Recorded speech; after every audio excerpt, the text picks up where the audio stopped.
Some heavy rain. See this red polygon here? That's a flash flood warning. That's the most significant flood warning issued per the National Weather Service. And I'm particularly concerned from 23, State Road 23. So it's South Bend, North Liberty down towards Walkerton, Knox, Bass Lake, North Judson down towards Madairyville, Francisville. The bottom edge of this box has seen in excess of 4 to 5 inches of rain per several reports that you have sent me and pictures of some flooded roads and many yards as well. Let's take a look in Southwest Michigan. Lots of yellow and orange. That is at least a 1 inch per hour rate here. South Bend, again, the western part of St. Joe County has seen so much rain. This is down by the bypass and the 31 interchange there. This is extremely heavy rain down by Lakeville and towards La Paz as well. Elkhart, LaGrange counties, you're seeing some heavy rain, and so is our southern counties. Attention needs to be down towards Lafayette too. That's where more rain is developing and moving in our direction. Flash flood watch means just that. We are watching for potential flooding. Flash flood warning means it's going to happen within this red polygon. Again,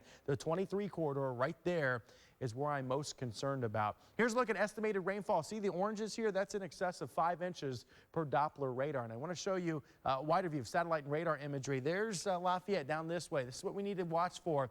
Potential redevelopment going over the same location. Again, that 23 corridor is not good. We want this to go east just a little bit, affect Plymouth and Warsaw, Rochester areas. I'll have your full forecast coming up in just a few short minutes. First, fast, accurate. You're watching WSBT 22 First in the Morning with Bob Montgomery and Leanne Tokars. Good morning. It is 5 o'clock, and we are following some breaking weather news right now. This is a live look in South Bend. You can see the glare on the lens. It is still raining heavily. Yeah, dangerous flooding impacting thousands in our area right now. WSBT 22 First in the Morning has your first alert team coverage. Our team covering the hardest hit areas all around the region right now. Meteorologist Carrie Peugeot will tell us how much rain we saw in just a few moments. And our Veronica Jean Seltzer has been watching the floods throughout the night. But first, we want to start with Kristen Bean. She is live in South Bend. Kristen. Good morning, Bob and Leanne. We are here at Central Fire Station in South Bend off Michigan Street, where city officials are going to be holding a press conference in the next half hour. They're going to be talking about some of the damage we've seen in this area, the amounts of rain we got, the response that they've had, and resources that people can find if they're struggling this morning as they wake up and discover flooding or their cars are flooding. Now, we do know that at least 2 families had to be rescued overnight after flooding occurred. City officials tell me one is at what's a rescue shelter, O'Brien Center. The other is staying with friends and family. Now, city officials do tell me that they are opening a center to get help. That'll be the O'Brien Center. I believe that's north of Ireland. But again, city officials here in about a half hour holding a press conference. I was just talking to a battalion chief here at the fire station. He says in his years, he's never seen flooding like this. We see a lot of this type of flooding on TV, on the national news, but this happened in South Bend overnight. The key here this morning, as you're waking up and going to work, don't drive through large puddles if you can't see the bottom, and don't drive through large bodies of water. There are some dangerous situations out there. There are people being evacuated. We've heard of reports of a sinkhole, at least one sinkhole in South Bend, and of course some people overnight being rescued. We're continuing to follow the story. We're going to bring you this press conference live here on WSBT 22 at 5:30. The mayor is expected to speak, and at least one other city official. Again, live here on WSBT 22 at 5:30. Live here at Central Fire Station, Kristen Bean, WSBT 22 News. All right, Kristen, thanks very much. I know we're on standby for that. We got record rainfall almost for the entire month. It's what we typically get in August. We got in less than 24 hours. So let's get to WSBT 22's Veronica Jean Seltzer. Yeah, she joins us live in St. Joseph County. Veronica. Leanne, this was one of the hardest hit parts of South Bend and all of St. Joseph County. We are at Ironwood and Ireland, an intersection. I was here earlier shooting some video of this. It's changed a little bit since I first saw it. You can see those 3 cars.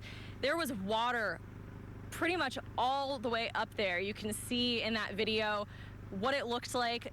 The South Bend Fire Department had to come in here with their boat to rescue people that were stranded in those cars. They came in, they took the boat, they basically went all the way over to the cars, rescued people, brought them back, And then they have now put up barriers everywhere here so that people don't try to keep coming through here. However, I can tell you that we have already seen several people. In fact, I'm looking at a pair of headlights right now over there. People keep trying to come through here. They see, it's hard to see in the dark, and they think that they can come through. It's really important. I mean, I'm tempted to, everyone is, but it's so important to really not stop in those puddles, we saw already a car whose alternator basically went out. In fact, even had to help push them up here into the parking lot that we're standing in. So that's the kind of thing that we're seeing out here tonight. It's a little bit rainy still this morning, but again, you really need to be careful. Those dark puddles, it's hard to see early this morning where and how deep those puddles really are. So it's important to go slowly and to keep your eyes out. And if you see a puddle, turn around. Don't go through the puddle. I know it's annoying, but it will definitely keep you safe. All right, reporting live in South Bend, Veronica Jean Seltzer, WSBT 22 News.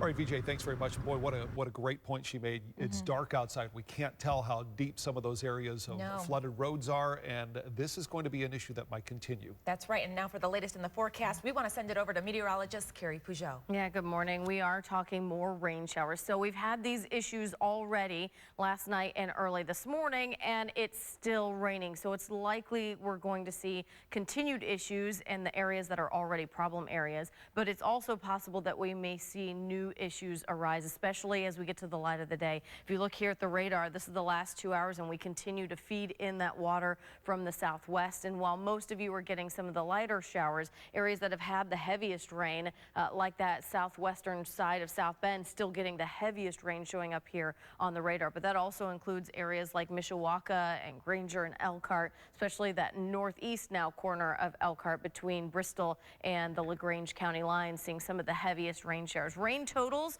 well, I want to show you this picture because where you see this yellow and orange, this is where rain totals have been between about 5 and 10 inches of rain. That's why we're seeing so many of the problems across the area, because that amount of water is a major deal. Some of the heaviest between Walkerton and North Liberty and also through Lakeville, La Paz area. So that box there of St. Joseph County is where we're seeing the highest totals out of the whole area. But we do continue to see areas outside of that highest total that are seeing some issues. We have this flood warning, the green area, and that's going to continue until we get into the afternoon hours. That's when the rain will finally start to taper off. So we do get the rain showers this morning. They're still going to be pretty steady this morning. The good news is by the time we get to tonight, our chances of rain completely diminish. So we'll work our way through that forecast and talk about the temperatures coming up in 10 minutes.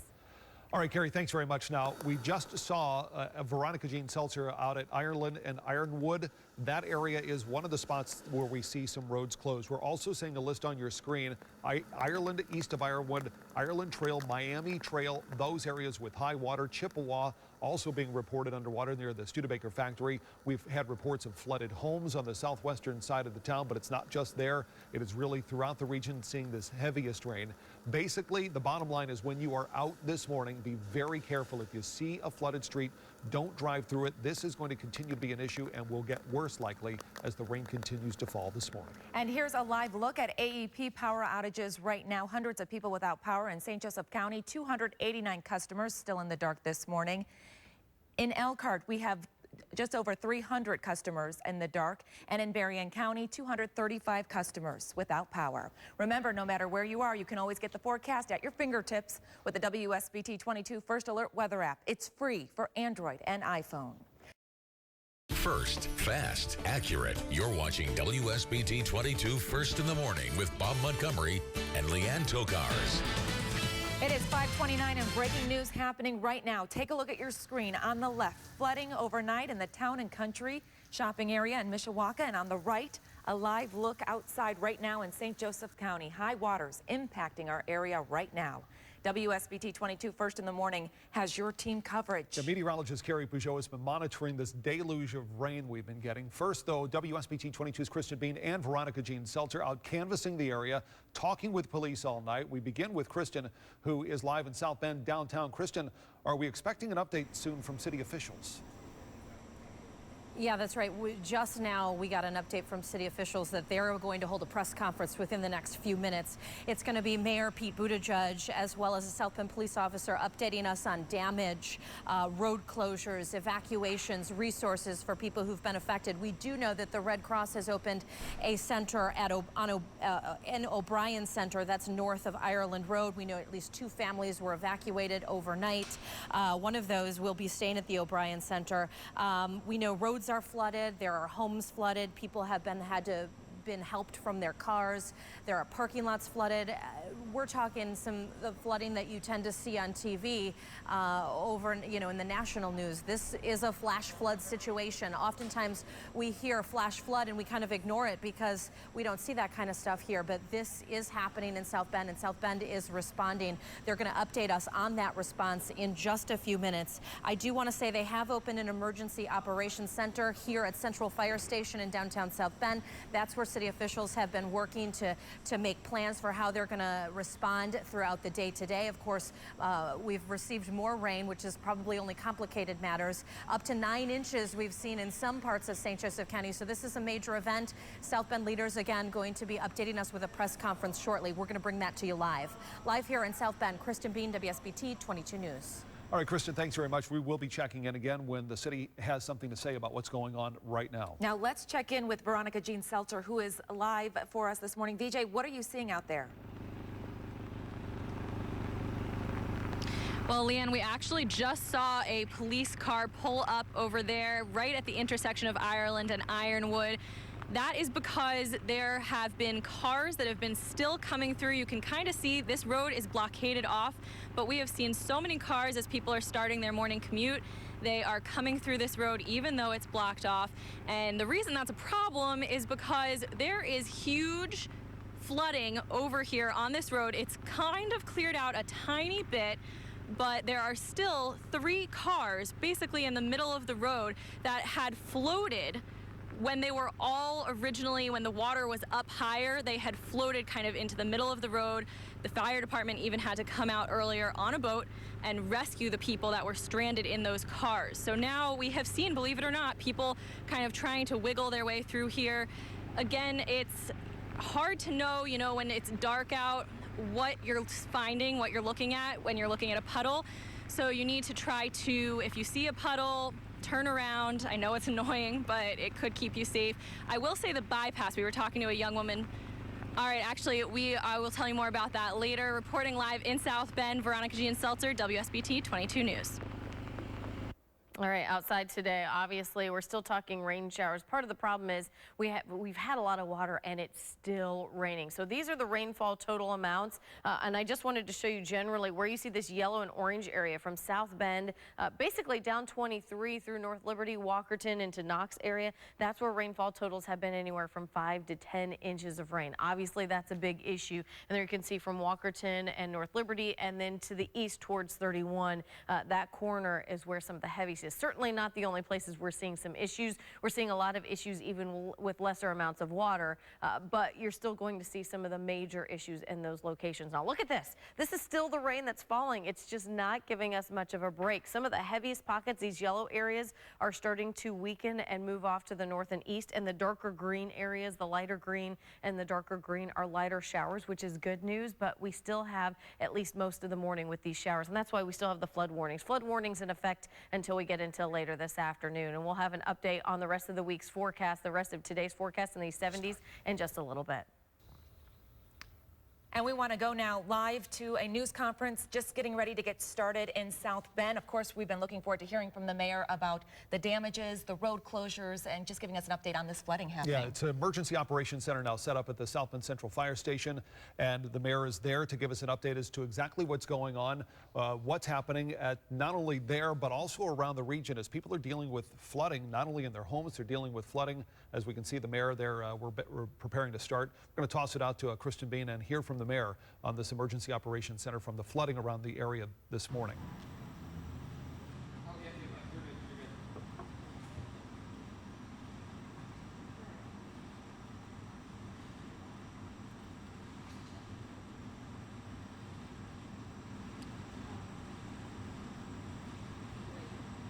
Got it. All right. right, everybody ready? Thank you. First of all, thanks for joining us this morning. I know it's been a long night for a lot of us. Last night's rains have set a record for 24-hour rainfall in the city of South Bend. Some parts of the city have recorded approximately 7 inches, and we've got more rain in the forecast. This has led to flooding in many areas of the city, and there has been damage to a number of homes. In addition, several streets have become temporarily impassable. Flash flooding has been particularly heavy in the southwest and south sides of the city. A number of vehicles have been disabled, leading to several rescue operations that took place overnight and this morning. And the flooding has also compromised a number of houses. We know of 2 houses at least that have collapsed. The occupants of those homes were evacuated and were not injured. Shortly after midnight, the Emergency Operations Center was activated here at the Central Fire Station, and it has been staffed through the night by representatives from County EMA, South Bend Police, Fire, Parks, and Public Works, as well as my office. I want to get into a few things that people need to know as they wake up to this and begin their day around the city. First of all, this is not a normal weather event, and we can expect more rain today. Even when it is not raining, we're going to see some areas with further flooding as certain bodies of water, tributaries and creeks start to overflow. So we are asking all residents to avoid any non-essential travel and to stay off the roads if you possibly can. We also want to advise a number of emergency road closures, which I'm going to turn in a moment to Captain Noonan from the police department to share in detail, and we'll also put out and do our best to update during the day. If you do need to drive, avoid those closed areas until we can confirm that they're passable. Additionally, I want you to be aware that some disabled vehicles are going to remain in the roadway and they may not have lights on, so drivers are going to need to keep their eye out for disabled vehicles as well.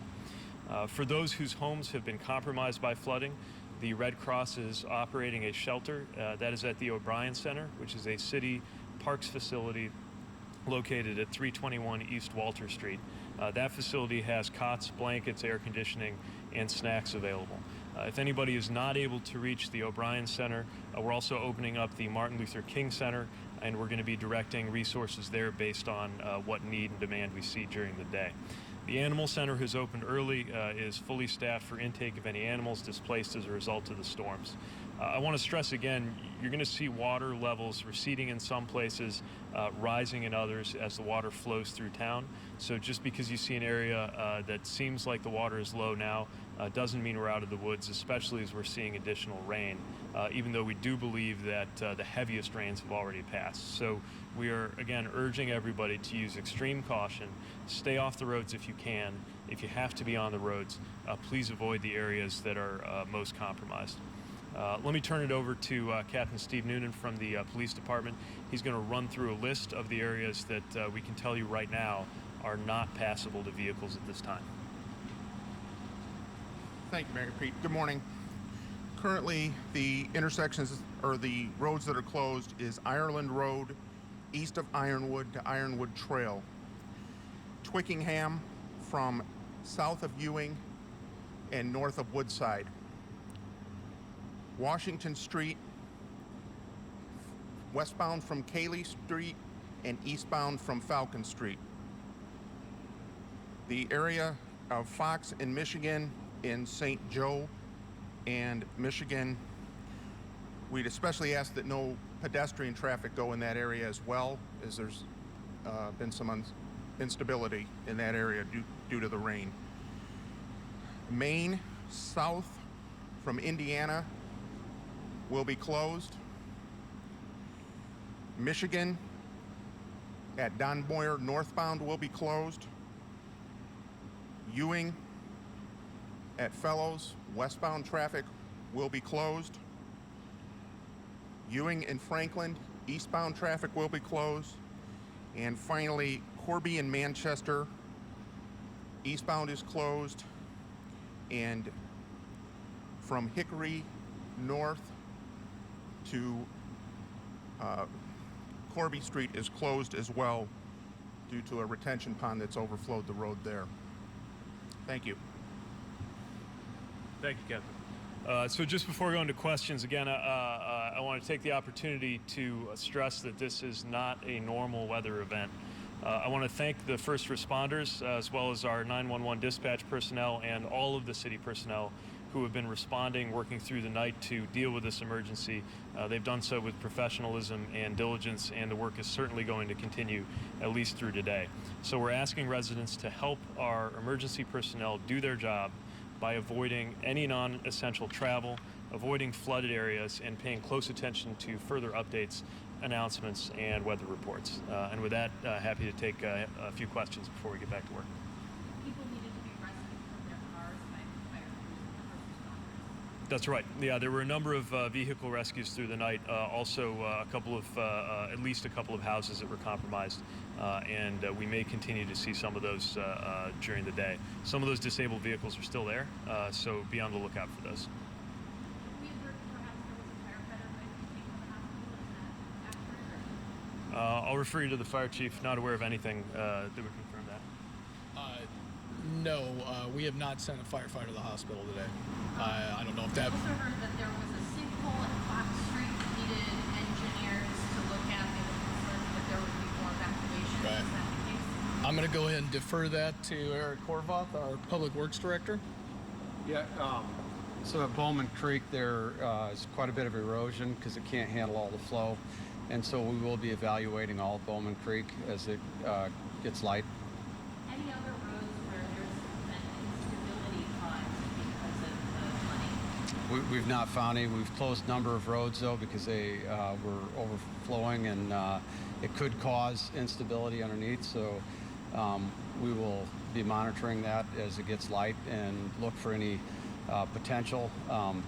But you do need to be careful because sometimes underneath the road you just don't know where the flow is going. And the water is just, it's a tremendous amount of flow in those sewers that could be washing away stuff underneath. And so we'll monitor those. If anyone sees sinkholes, notify the city and we'll take a look at them. Did you have to evacuate any other areas besides what's down Bowman Creek? No. What do you advise people who might approach these flooding waters in their cars? Stay in, try to get out? Turn around and get away from the area that's flooded. We've even seen some pedestrians approaching floodwaters. Don't do that. Stay away whether you're driving, whether you're on foot. Our emergency personnel will be able to find the areas where the roadway is compromised. So we're really asking people to call 911 in case of an emergency. If you see a sinkhole, something like that, we're going to want you to call 311, which will be up and running later this morning.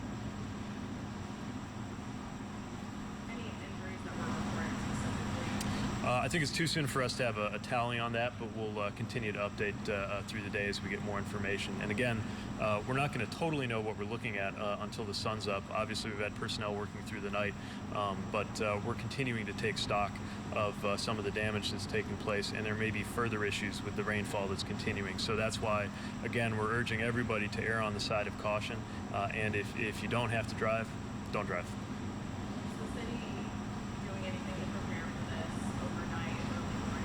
Yeah, as soon as it became clear that we were facing greater rainfall than forecast, communication began among the different emergency personnel within the city and also with the EMA, leading to the decision shortly after midnight to go ahead and set up activate the EOC here at the Central Fire Station. Since that time, we've had coordination among all the different agencies. It really is an all hands on deck effort. South Bend schools start tomorrow. Does this cause any delays there? We'd have to refer you to South Bend Schools on that. Obviously, we're trying to make sure that we're doing everything we can to provide good information about the conditions of the road infrastructure so that they can make good decisions. Right now, of course, you're telling people to not drive unless they have to. Do you anticipate the county issuing any sort of travel advisory, travel warning as they do in the winter when roads aren't travelable? At this time, we haven't had any indication of that.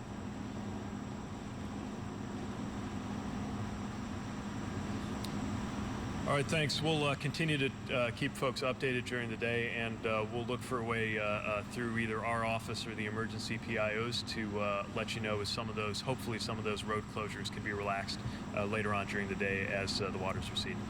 Thanks. And that's South Bend Mayor Pete Buttigieg talking about the flooding, saying flash flooding really impacting the south and southwest side of the city. They've had several rescue operations underway overnight, helping people get out of their vehicles. We know 2 homes have collapsed. Those people who were in those homes were evacuated, were not hurt.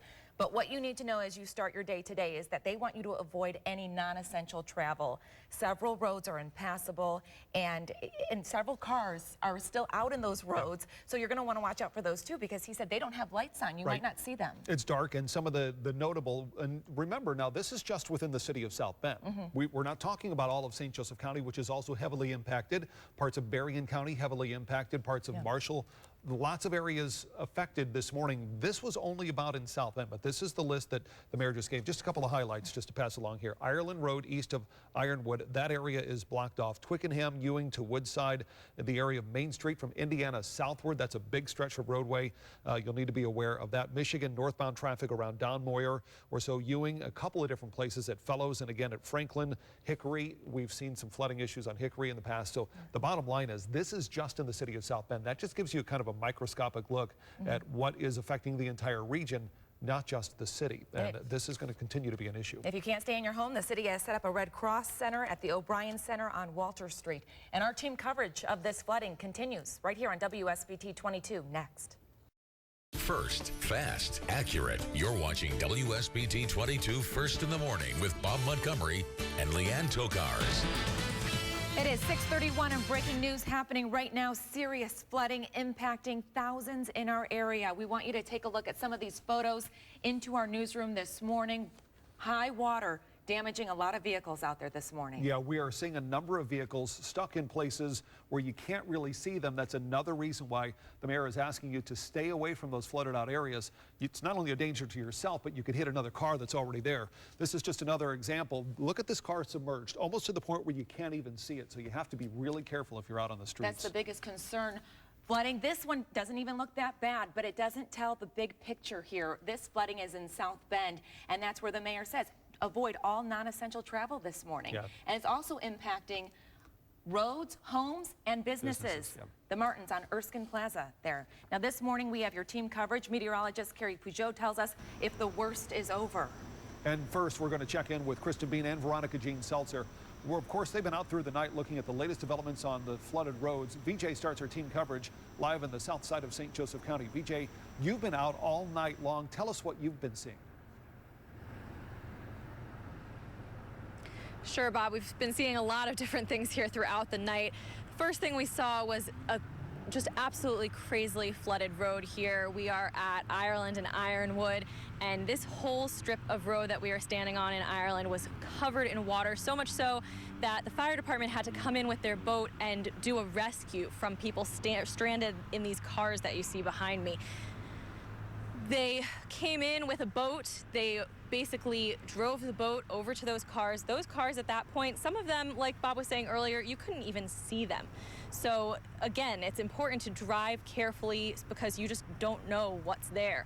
So the fire department had to come in, rescue those people, brought them out. They were safe and awfully relieved. And that's basically what we're seeing this morning as we move through the morning and as the sun is kind of starting to peek out a little bit and people are driving on their morning commute. We're seeing people that are really inconvenienced by this, and it's definitely hard, but it's better to, take the safe route and be careful and drive slowly. And as the light comes up a little bit, it's a little bit easier to tell what you're looking at, but still, you just don't know again with those puddles. We see a lot of police and fire out helping people kind of get organized and know where they're going. We see police at both ends of this road kind of blocking it off. So that is something that we're seeing around, trying to guide people. And that is pretty much what we're seeing this morning. We'll keep you updated, of course, throughout the morning. But for now, reporting live in South Bend, Veronica Jean Seltzer, WSBT 22 News. BJ, thanks very much. Now, St. Joseph County is right in the heart of what's happening here with all of the flooding, the largest population center with the flooding and the heavy rains this morning. Emergency operations now set up at the South Bend Police Department and the South Bend Fire Department. That's where we find WSBT 22's Kristen Bean at that EOC at the South Bend Central Fire Station. Yeah, good morning, Bob and Leanne. Overnight, when things started getting rough, Mayor Pete Buttigieg said this is when they converged upon the Central Fire Station here, setting up an emergency operations center. They're telling people this morning, do not drive unless you absolutely have to. They say there are lots of road closures. In fact, they just sent us a list of several road closures. We've put those on our website. They say there are abandoned and flooded cars. Those are going to stay there for a while. And at least one case, there is a sinkhole that's near Fox Street, near the Bowman Creek area. They're asking no pedestrian traffic there. They say overnight there were at least 150 police calls of people who needed help, needed rescuing. At least 2 homes collapsed. No injuries there, people evacuated. And then again, I mentioned the Bowman Creek area. Some homes were self-evacuated by people who noticed their houses were compromised. They have opened shelters for people who need to evacuate. There's one at the O'Brien Center that's on Walter Street. They've got cots, blankets, snacks there. They will open the MLK Center in South Bend if that's needed. They do say the South Bend Animal Care and Control Center also open for people who need shelter for their pets. Ultimately, the southeast and southwest areas of the city are the most affected at this time. Of course, as the sun comes up this morning, we're going to get a better look at some of the damage, some of the issues, some of the flooding. The mayor says there are places in the city that water is expected to rise, water is expected to drop. If you see a puddle and you do not know how deep it is, turn around. The worst thing you can do is drive through it. You could either lose your car or lose your life. Bob and Leanne. Yeah, Kristen, we've been focusing so much on getting around through these floodwaters that we've been dealing with this morning. So many people, myself included, we woke up and we found standing water in our basement. I know you're going to be looking into that and talking about what's the first thing you should do for safety, for insurance purposes, and the like.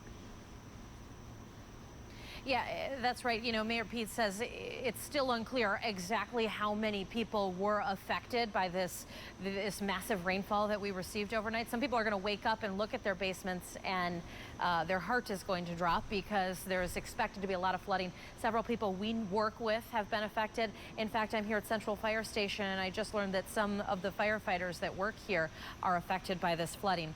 First of all, contact your insurance agency to find out what you should do about your own homes. But if you find yourself in water when you're out and about, the first thing you want to do is call 911 and follow the dispatcher's instructions. If you can get to higher ground, go ahead, do it. Stay out of the water. That's the worst thing you could do is be in the water.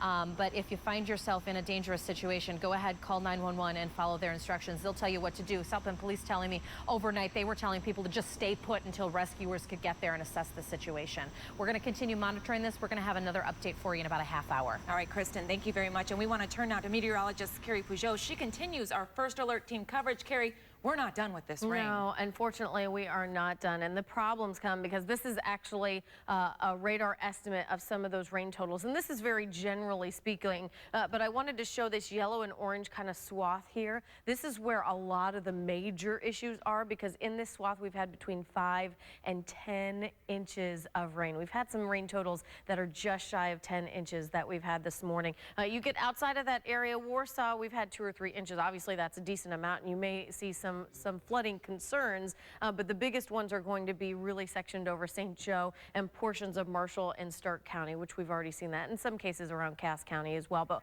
Walkerton to North Liberty up to South Bend, the southwest side to South Bend is where some of that heaviest rain has fallen. Now that rain is actually going to continue. We have flood warnings in effect until the afternoon. And look at this. These are the showers, although they are getting lighter, and they have gotten a little bit lighter just in the last 15 or 20 minutes. The rain showers continue all the way down to the Gulf of Mexico, and so we're still feeding up some of these showers. So you can see around South Bend and Elkhart, the heaviest rain showers, Elkhart, Goshen, Napanee, Wakarusa, northern Kosciuszko County, north of Warsaw, and that's tracking to the north and east. That's what we're going to deal with this morning, but I can tell you some good news here. It will start to taper off once we get into the afternoon. So our chances of rain this morning are 90%. By the time we get to 4 o'clock, we're down to 30%. We'll show you how those move on out of here coming up in just a couple of minutes.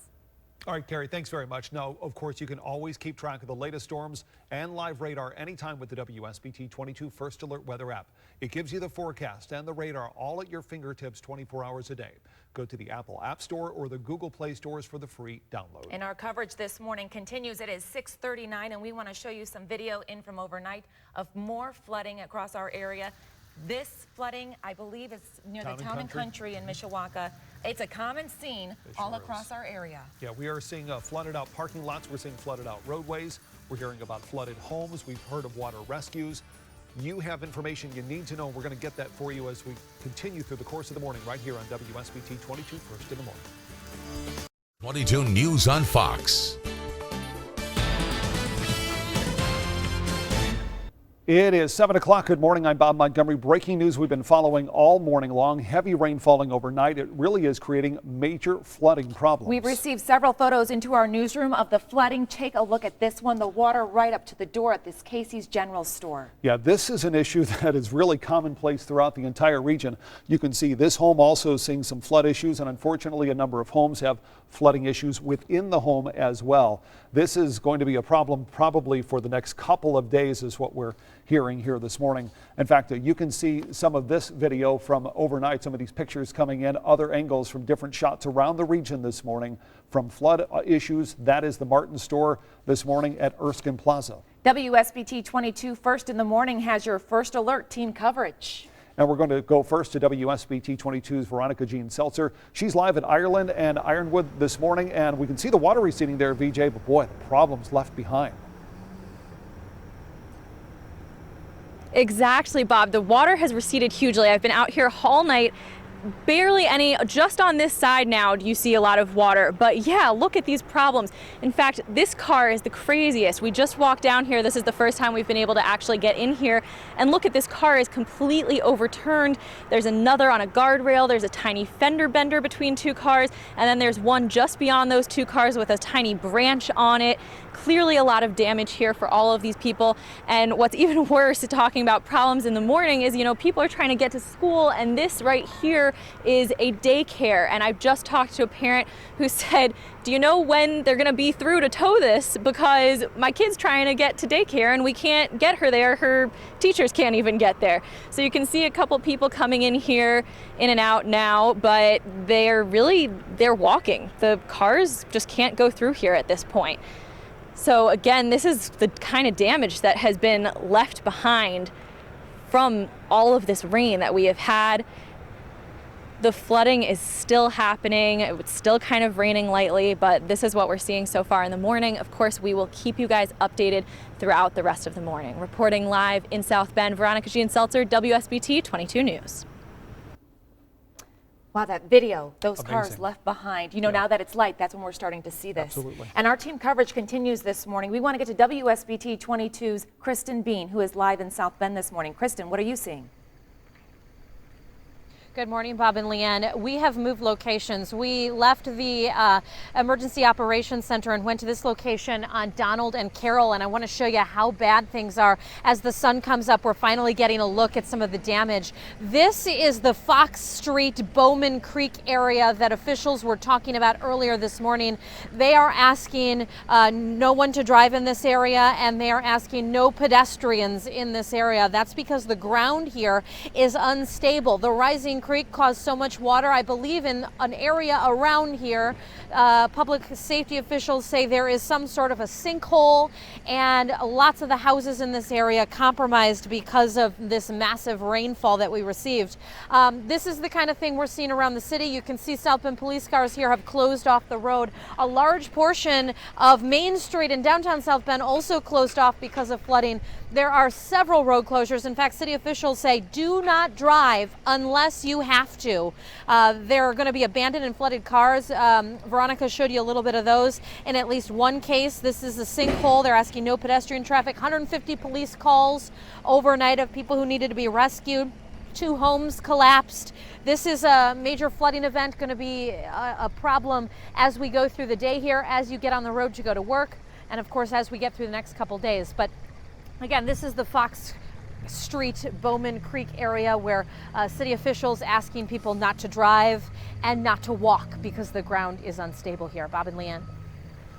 Boy, okay, Kristen, thanks very much. Boy, it's such a key area. Bowman Creek, anytime you talk about a creek flooding, you have the possibility of moving water. Sometimes it's not really detectable. You have to be so very careful around any area of moving water and floods. Don't drive over there. Don't walk over there. And for the latest on the forecast, let's turn now to meteorologist Carrie Peugeot. Carrie. Yeah, all these problems happening because in this yellow and orange area, which is not just in South Bend, but does include parts of Cass County, it goes all the way down and clips into Marshall County, into Knox area. In this swath, there have been rain totals between 5 and 10 inches of rain since it started falling yesterday. Now, certainly these are not the only areas we're having problems, because outside of that major swath of heavy rain, we've had 2 to 5 inches of rain in places in Elkhart and around Marshall County. So we are going to see more of these showers. The problem is that although the heaviest, most intense rain fell overnight, we're still getting light to moderate showers. And when you've already had 10 inches of rain, even another half inch is still going to create these major issues across the region. So these are the showers that we're continuing to watch. Again, most of them have gotten a little bit lighter, but we're still seeing some pockets of heavier rain from Bristol down through Millersburg. You can almost see into the northern part of Kosciuszko County, Syracuse, and that's sliding to the north and east. So LaGrange, you're seeing some of these. Shipshewana, you're going to see those rain showers really pick up in intensity. We're still seeing some heavy rain. Niles down 31 into South Bend area, where you get a brief heavier downpour. And of course, outside, this is just what it looks like. Even if you just have some light rain at your house at this point, very dreary and just really soggy. Those rain showers continue this morning. You don't have to worry about temperatures today. We're going to stay in the 70s. We're near 70 now. We're going to stay in the 70s the rest of today. Coming up, we're going to time out when this rain actually comes to an end and we get a little bit of some drier air to help dry us out. I'll have that in just a few minutes. Carrie, thank you very much. Now, we are dealing with a number of roads closed around the area, and this is really just a partial list, but these are some of the major roads that we're seeing closed in the South Bend area. Starting at Ireland, east of Ironwood, out of commission there. You can see the waters receded from our live shot just a few moments ago with Veronica Jean, but still there's an aftermath left behind there. Twickenham between Ewing and Woodside, also still out of commission. Calvert between Ironwood and Twickenham. Washington from Cayley to Falcon, the area of Fox between Michigan and St. Joseph. Christian Bean just showed us that area a few moments ago. Main Street south from Indiana to Don Moyer, Ewing at Fellows and Franklin, Corby at Manchester, and North Hickory. Basically, bottom line this morning, when you are out, be very careful. If you see a flooded street, do not drive across it. And don't forget, we also have reports as well outside the area. Tamarack Road north of 1st Street, that's shut down. M60 toward Three Rivers is also closed. Again, bottom line, be careful this morning when you are out and about this morning. And remember, no matter where you are, you can always get the forecast at your fingertips with our WSBT 22 First Alert weather app. It is free for Android and iPhone. 7:26 and breaking news we've been following all morning long. Flooding causing big problems across our area. WSBT 22's Kristen Bean is live in South Bend this morning. Kristen, what can you tell us? Well, Bob and Leanne, I'm on Donald and Carroll, the intersection here in South Bend, and I want to show you behind me massive flooding in this area. In fact, this is near the Bowman Creek area, and police say there's a sinkhole somewhere around here. Houses have been compromised. You can see South Bend police have the road closed off. They're asking people not to drive in this area and not even to walk in this area. They say the ground here is unstable. In fact, they've emailed us a list of road closures, and even now, we're learning that some of the roads have opened up, but others have closed. So the message that South Bend city officials and public safety officials want to send this morning is do not drive unless you have to. Lots of road closures, lots of areas where you can get caught up and become in danger. 150 police calls overnight of people needing help. Homes evacuated. We've heard of at least 2 homes evacuated, possibly more self-evacuated. The city has opened up a shelter. We're going to put all of this on WSBT's website that you can access with our app. And make sure to tune in another couple minutes for Fox Michiana. We'll have another update. Live here in South Bend, Kristen Bean, WSBT 22 News. First, fast, accurate, live. This is WSBT 22 News on Fox. It is 7:30 and breaking news happening right now. Take a look at your screen. On the left, flooding overnight in Town and Country in Mishawaka. And on the right, a live look outside right now. This is in South Bend, where flooding is a big concern. WSBT 22 First in the Morning has your team coverage. First, meteorologist Carrie Peugeot has the latest on the rain. We need to talk about how much rain we got and how much more we're getting, but we also need to check on the roads with WSBT 22's Kristen Bean and Veronica Jean Seltzer. They've been canvassing the area, talking with police all night and throughout the course of the morning. We're going to start with Kristen, who is in South Bend. Kristen. Good morning, Bob and Leanne. Lots of road closures. The message from city leaders this morning: don't drive unless you absolutely have to. We're on the corner of Donald and Carroll Street in South Bend. This is near the Bowman Creek area. With all that rain we got, Bowman Creek actually filled up and, as you can see, has flooded the streets around here. This water not going anywhere anytime soon. In fact, people in this area, their homes have been compromised. Some people were evacuated with the help of safety crews, and some people self-evacuated. Police tell us 150 police calls that they received overnight from people needing help, people in flooded cars, people driving through issues. At least 2 homes collapsed because of this massive rainfall.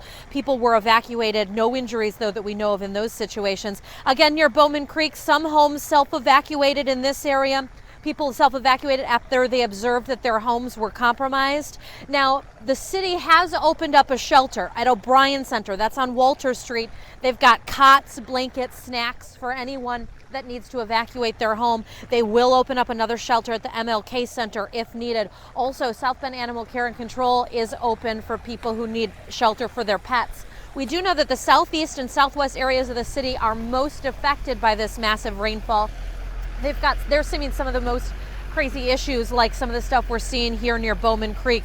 Emergency Operations Center has been opened. That's where public safety officials spent most of the night, along with the mayor, planning out how they're going to respond to this situation, planning out how they're going to open shelters and deal with the people who are having to deal with some of this water. Now, I want to take you to some sound from that press conference earlier where Mayor Pete and South Bend City public safety leaders talked about kind of how they're going to handle as we deal with this going forward. Here's that sound. First of all, thanks for joining us this morning. I know it's been a long night for a lot of us. Last night's rains have set a record for 24-hour rainfall in the city of South Bend. Some parts of the city have recorded approximately 7 inches, and we've got more rain in the forecast. This has led to flooding in many areas of the city, and there has been damage to a number of homes. In addition, several streets have become temporarily impassable. And of course, behind me, you can see one of those streets impassable, Donald and Carroll, the intersection here. The big takeaway this morning: don't drive unless you have to. Stay off the roads. I did talk to Steve Noonan from the police department. He's a captain. He said in his 28 years, he has never seen anything like this before in South Bend. Live here in South Bend, Kristen Bean, WSBT 22 News. All right, Kristen, thank you very much. Now, we're going to check in with her again throughout the course of this morning. But we want to move now to Veronica Jean Seltzer. She's live in South Bend for us at Ireland and Ironwood Road, one of the areas really damaged by flooding. VJ, what can you tell us? Sure, Leanne, I can tell you a few different things that we're seeing this morning. We've been out here all night and all morning, and if you look this way, you can see a lot of the damage, mostly with these cars. There's a car that's flipped over, a car on a guardrail, two cars that have kind of gotten into a fender bender, and beyond that, there's another car with a little bit of a tree limb on top of it. Now, there's also a large part of the road that's kind of missing. It's just basically the water broke through it and the pavement is gone. There's water rushing down there, and that's what's kind of eliminated a lot of the water from this area. But before that, this area was filled with water. Something new we're seeing is a tow truck. We saw a tow truck come in here, and that is probably a good thing because there is a nursery right here, and there are a lot of parents that have come up to me asking when the cars will be cleared out, when they can get into the nursery. Now, it was a really crazy scene out here this morning. I want to show you some video of what it was like. This was actually very, very early in the morning. I shot this, I think it was around 1 in the morning. And basically what happened was the fire department had to come in here and rescue the people that were in these cars. Obviously, a very scary experience for people. The fire department came in here with a boat, rescued the people, and brought them out. I saw a lot of hugs, a lot of relief here, and that is the main thing that we're seeing here today, is just trying to recover already from the damage that we saw last night. Reporting live in South Bend, Veronica Jean Seltzer, WSBT 22 News.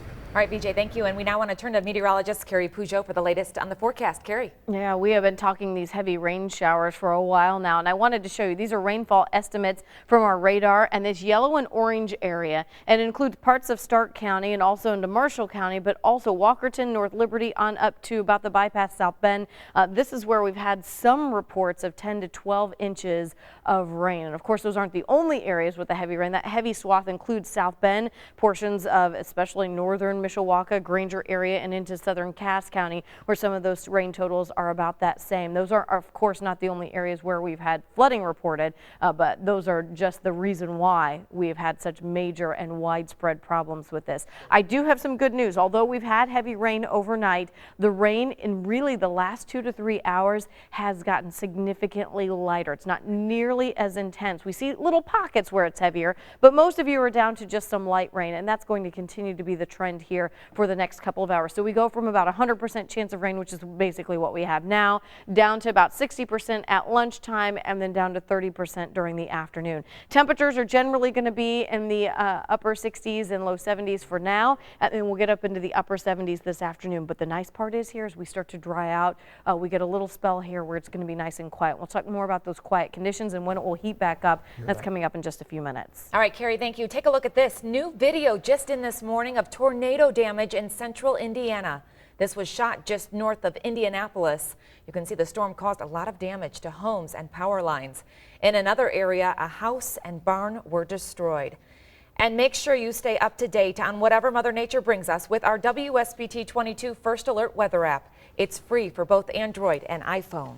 First, fast, accurate, live. This is WSBT 22 News on Fox. It is 8 o'clock and breaking news happening right now. Heavy overnight rains causing dangerous flooding that's impacting thousands in our area. Take a look at some of the pictures into our newsroom this morning. This is what some of you have been encountering early this morning and through the overnight hours. WSBT 22 First in the Morning has your team coverage. Meteorologist Carrie Peugeot will let you know if we'll see any more rain. And Kristen Bean and Veronica Jean Seltzer are in St. Joseph County with how the floodwaters are impacting you. We begin with Kristen, who is on the south side of South Bend. Kristen, what can you tell us? Good morning, Bob and Leanne. I want to get right to what we're seeing here in downtown, sir, in the southeast and southwest portion of the city of South Bend. Take a look behind me. You can see this road here near Donald and Carroll is flooded. This is in the Bowman Creek area. This is not going to drain anytime soon because as Bowman Creek fills up with runoff from the area roads and streets, it is coming here to this area. Several people in this area have been evacuated. You can see right now there's people wading through the water. Police are asking you not to do this. So do not do what you're seeing on TV this morning. They say in this area the road and the ground is unstable, and some houses have been evacuated because of the uncertainty, because some foundations have been compromised. Police say overnight they got about 150 calls. At least 2 homes collapsed. Some people in shelters this morning. We've been talking about it all morning, but if you are impacted by this flooding, you can go to the O'Brien Center on Walter Street. They're offering cots, blankets, and snacks. The big takeaway from South Bend Police this morning, though, is do not drive unless you have to. Lots of road closures in place, lots of areas where it's unclear about how deep the water is. You could find yourself in a dangerous situation. I talked to a South Bend police captain who's been with the department for nearly 30 years. He said this kind of flooding, unprecedented. He said he has never experienced this kind of flooding before. So the takeaway here is police and first responders doing all they can to tackle situations as they come up, but they're asking you not to create more problems by getting on the road. Stay home today. Live here in South Bend, I'm Kristen Bean, WSBT 22 News. Yes, Kristen, thank you. Yeah, definitely stay out of that water. Now let's go to Veronica Jean Seltzer in St. Joseph County. VJ, what do things look like out there? Sure, Leanne. Well, I'm at Ireland and Ironwood where I've been all morning. Take a look right here. The cleanup is beginning. This is this crazy area we've been in with all of these cars, clear damage, one of the most damaged parts. The mayor referred to it. Everyone's been talking about this area, and now the cleanup is beginning. You can see a tow truck. Slowly they're getting these cars out of the way. Now, as you start thinking about cleaning up, I'm sure you're still shocked and kind of just trying to recover, but you want to be on the lookout. There are lots of people that offer help, and that's great, but just make sure that you are not being scammed. you can always contact the Better Business Bureau, the BBB, and they will help you with that. We are seeing these cars come through here. The policeman that's walking away right now, I've been talking to him. He said that all these cars will go to a lot where the owners will come pick them up, but pretty much most of them, he said, are totaled. Like the white one on the guardrail, he says because of the water damage in there, and you can see like algae in there, basically green leaves, that kind of thing. He says that because of all the water damage is probably totaled. He says the car that's turned over is also very likely totaled. So that is what they're trying to clean up here so that people can go through here. But there's also a large kind of hole toward the side of the road. That's something that's going to take a much longer time to clean up. And those are the kinds of things we're following this morning, and we'll have even more updates for you later in the morning. Reporting live in South Bend, Veronica Jean Seltzer, WSBT 22 News. VJ, thank you. What a mess out there, those cars. Wow, that's incredible. We're going to check back in with her in just a couple of minutes as our coverage continues. We're also getting some breaking information about another significant road that is also going to be blocked off. It's Cleveland near Bittersweet to Elkhart's County Road 6. Same road, just changes names all the way to County Road 10. So that's something that we'll be aware of, as you need to be aware of all the different roads around the area that could potentially have high water. Of course, the question this morning is water. How much more are we going to get? WSBT 22 meteorologist Carrie Peugeot joins us. And Carrie, this team coverage has been very busy this morning. You at the top of the list, monitoring how much rain we've gotten and how much more we're going to get. Yeah, well, the good news is that we're now on the downward part of this, where the amount of rain we get from here on the rest of the day is going to be pretty insignificant. The problem is that in this yellow and orange area, this is a radar estimate of how much rain fell. Some of the rainfall totals are between 5 and about 12 inches of rain in this orange area between Walkerton, North Liberty area, and right along 31. We've had some reports of 10 to 12 inches of rain since yesterday morning. Obviously, that's going to cause problems. We've also had issues outside of those areas because these green areas that are outside that heaviest swath, we've still had between 2 and 5 inches of rain, which is still likely to cause and create some flooding issues. And now that we're starting to see daylight and starting to get more traffic out on the roads, it's likely that we will add more issues and see more issues with the flooding. The good news as far as the current conditions is that the heaviest rain is tracking off to the north and east, and we're starting to see some breaks. Not necessarily sunshine, but some breaks from the heaviest rain, like from South Bend to the lake shore. We're not seeing a lot of coverage and rain showers there. So the rain showers, we're still going to see rain, at least even in the light form between now and lunchtime.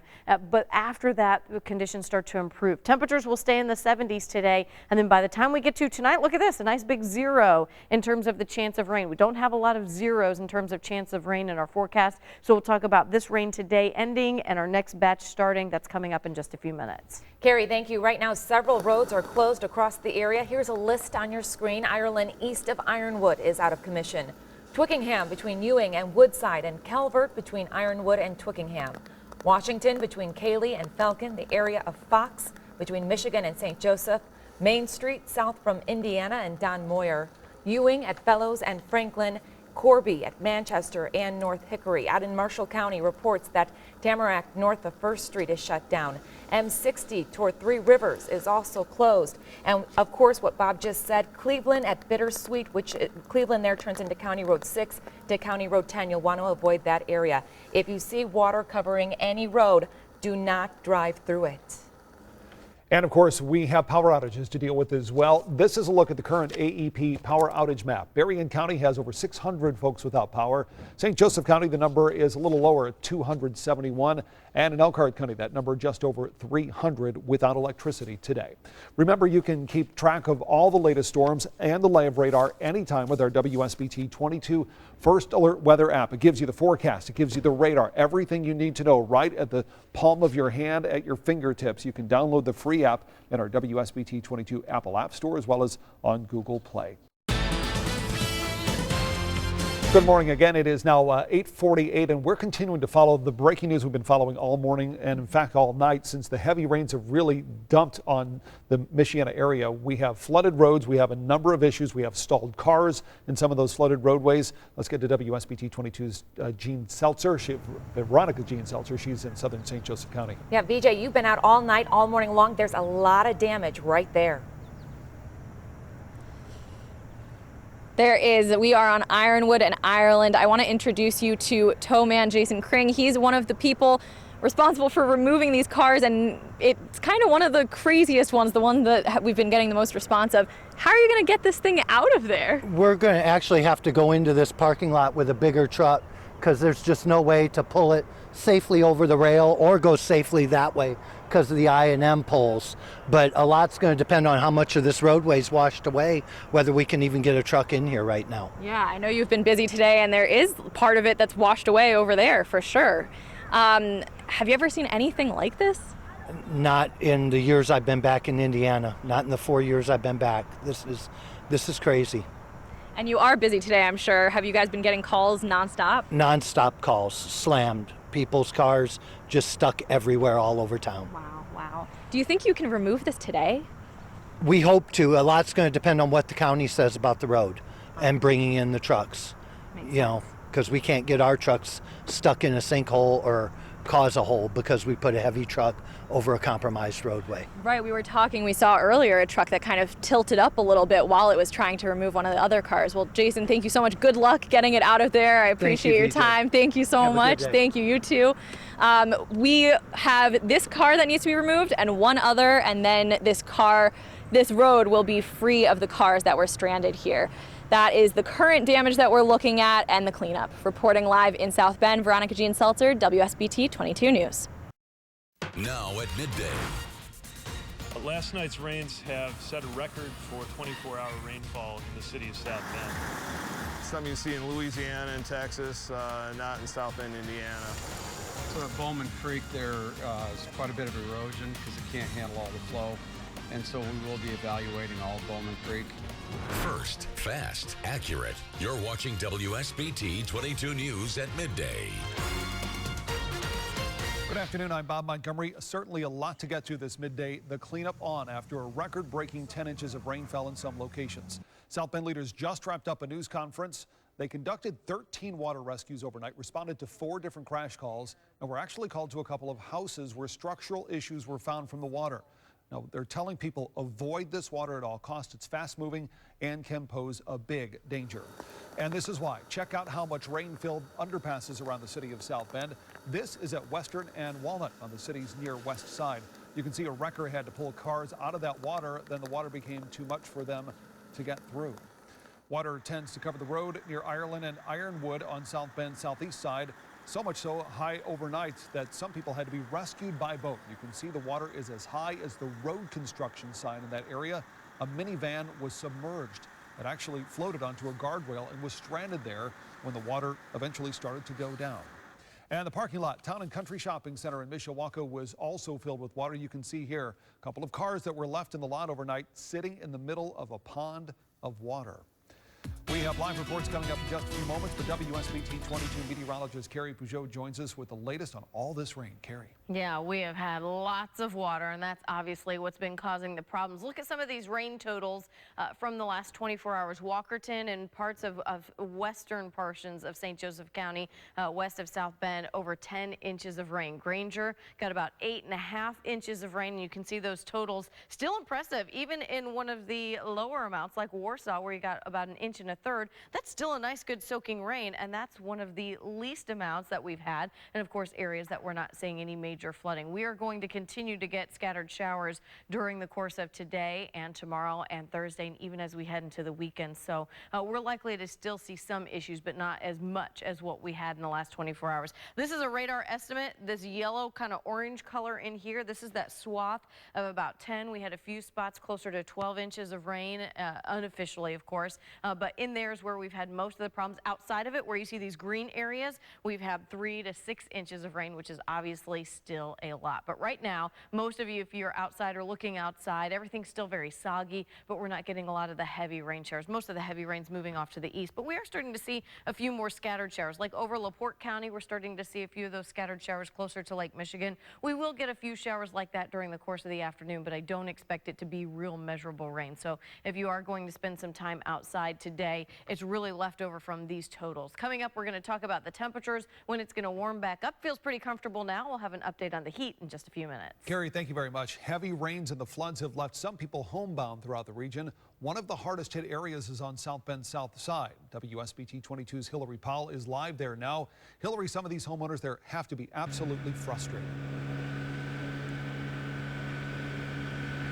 They are, Bob. They're still drying out right now. I'm at the corner of Ruby and Jewel, and there's a little bit of water under my feet right now. But if you look right beyond my shoulder, this entire street is submerged. I'm told further down by some of these homes that water is waist deep. I've seen homeowners coming out wading through some of this water, just trying to check on neighbors right now, because they say this is what they woke up to. They thought they were going to work, but the water had another plan. Right now, about a dozen NIPSCO crews are on scene right now, just trying to get to a main line underground. They want to turn the main line off because I'm told the gas is unable to be reached from gas meters at some of these homes. So to make it safe for crews, they want to turn the gas off for about 24 homes right now, just until the water recedes and those crews can get to some of those homes.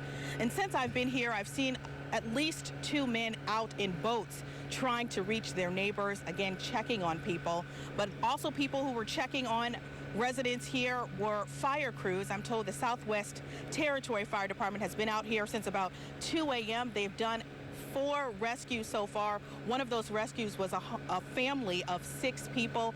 That rescue ended about an hour ago. They were able to get them safely to land. And the crews are reminding people that if you don't have to travel and get out into some of this muddy brown water, don't do that. Remain where you are. Also, for people who are homebound in their homes, they're reminding people, don't go into a flooded basement. There's danger there as well. So wait until that water recedes to evaluate the damage that has happened for so many homeowners right now. Live in South Bend, Hillary Powell, WSBT 22 News. All right, Hillary, thanks very much. Now, if the floodwaters are threatening your home, the Clay Township Fire Department is providing sandbags to try to help stem that tide. WSBT 22's Caitlin Connon is live at Fire Station 22 right now. And Caitlin, these people say they really need quite a few sandbags. Yes, the fire marshal has told me between this station and Station 24, they've received multiple loads of sand. And you can see here, there's actually a pretty big dent in this one. One man told me that he'd need about 5,000 bags to stem the tide. He says he lives on Jude Creek, which is much more of a river by now. And everyone I've spoken to today says the water is close to their homes, but they're hoping to keep it from coming inside. They're putting these bags in front of windows, doors, any opening that might lead to a flood. A lot of these people, they say they don't have flood insurance, and the people that do say it only covers the building, not the belongings. I've got some pretty sweet Notre Dame memorabilia in the basement that we're trying to protect right now. You feel a little helpless, but, you know, you just kind of hope that, you know, I've been living in my house for 8 years. I've never had this happen before. I'm hoping that it just doesn't happen. The previous owners never had it happen to them. The previous owners before that never had it. I thought it was funny that I had to buy flood insurance on a creek, but now I understand why.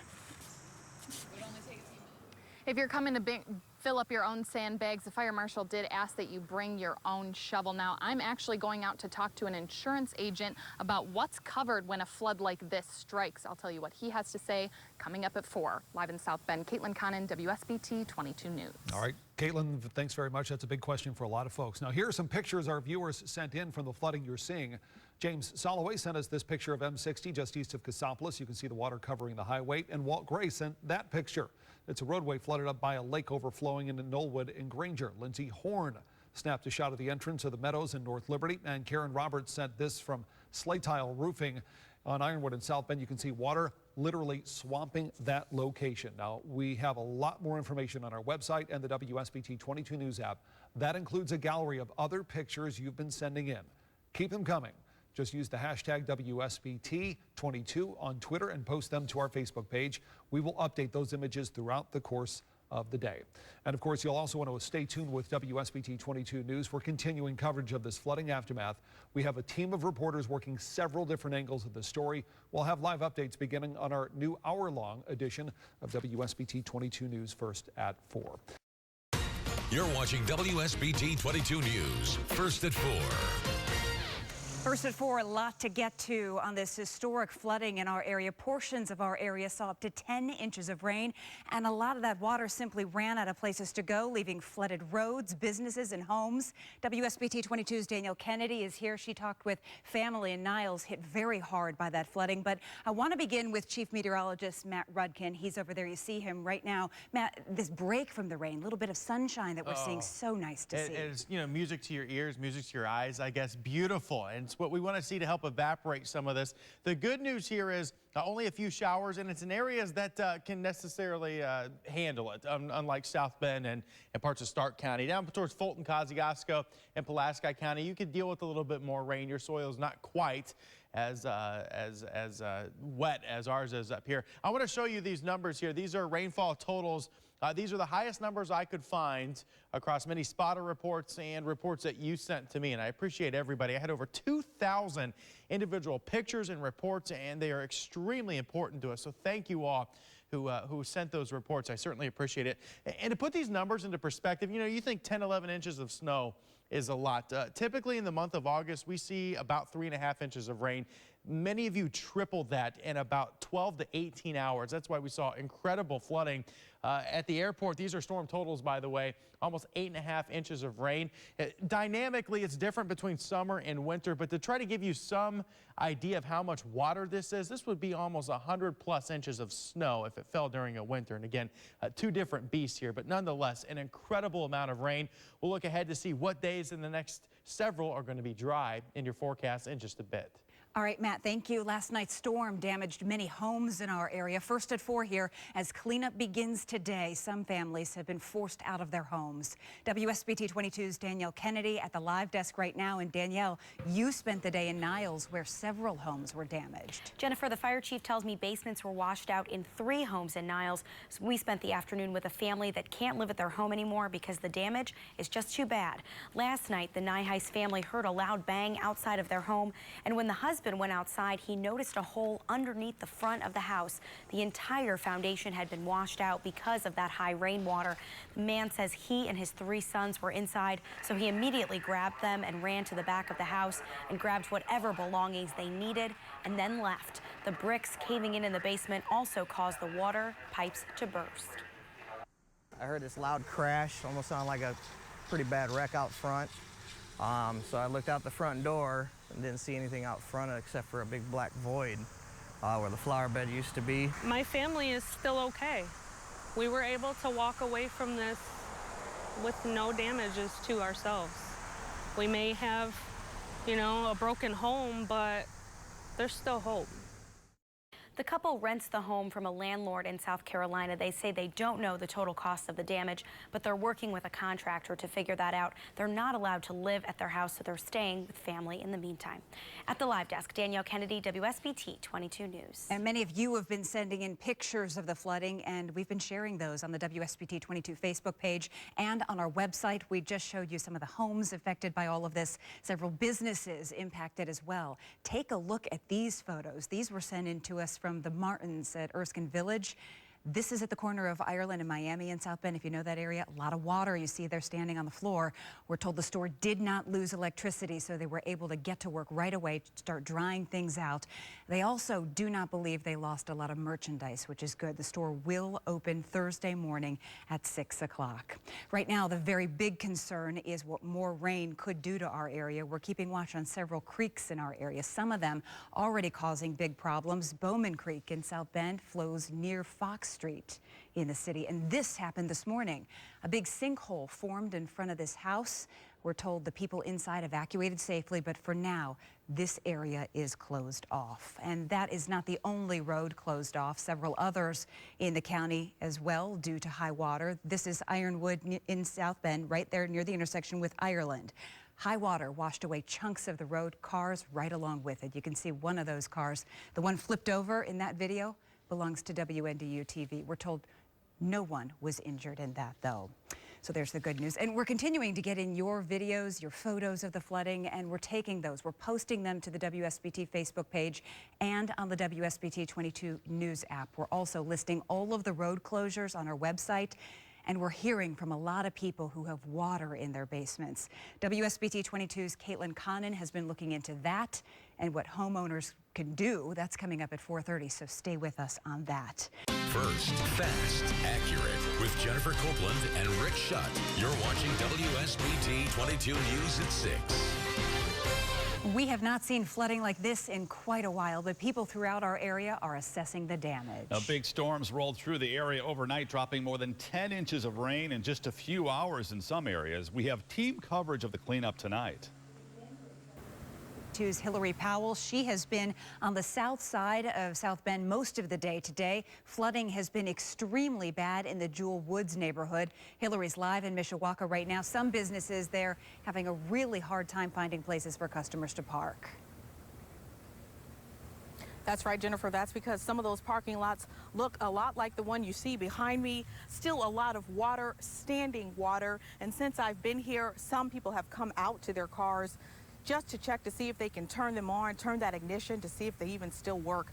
But cars are not the only thing that people have lost today. Some of the water was chest deep in some areas in St. Joseph County, covering mailboxes even. Residents in southern St. Joseph County say this is the worst flooding that they've seen in 20 years. Now, NIPSCO and Southwest Fire Territory tell me they had reports of collapsed basements even. One man says he lost a dozen of his chickens because they died in flood water. All this can be replaced. You know, we're still breathing. Everybody's still here. You know, the animals are replaceable. We'll, hunker down and neighbors will get together and we're pulling stuff out of people's basements now and we'll get through it. Some people I spoke to were actually headed out to family members' houses or neighbors' houses, but that's not an option for everyone. Some people are still homebound, and safety experts tell me if you are still in your home, do remain on the upper floors. Don't try to go into a basement area if there's still standing water. Wait till some of that water recedes before you assess the damage. Live in Mishawaka, Hillary Powell, WSBT 22 News. South Bend Fire says it responded to 117 calls during the height of the flooding. They did 13 water rescues. Fortunately, there were no injuries, but the fast-moving water from Bowman Creek did damage to homes along East Fox Street. You can see it eating away at the ground near the foundation of this house there. Now, the situation is also bad north of the state line. WSBT 22's Danielle Kennedy continues our team coverage. She spent the day in Niles. Danielle, this has been a very emotional day for people there. Rick, the damage from this storm has left some without a home. We spent the afternoon with a family who worried their house was going to collapse right from underneath them. This actually was my flower bed. Luckily, I didn't have any flowers in it. Mercedes Nyheis and her family are still in one piece, a very different picture than the ground broken beneath their home. It's washed all the way up underneath the stairs, a little bit on the other side. The foundation of their home washed out in last night's storm, while Brandon was home with their 3 boys. I heard this loud crash, almost sounded like a pretty bad wreck out front.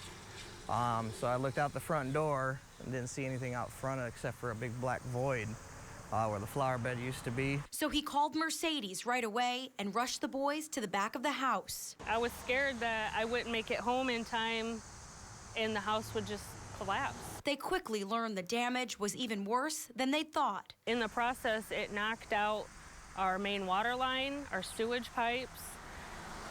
It destroyed our home. Today, Mercedes quickly collected what she could from inside, not knowing when her family might be able to come home again. Now it's just clean up and repair from there. Bricks can be replaced, but a family can't be. My family is still okay. We were able to walk away from this with no damages to ourselves. We may have, a broken home, but there's still hope. The couple rents the home from a landlord in South Carolina. They say they don't know the total cost of the damage, but they're working on with a contractor to figure that out. They're staying with a family since they're not allowed to live at their house.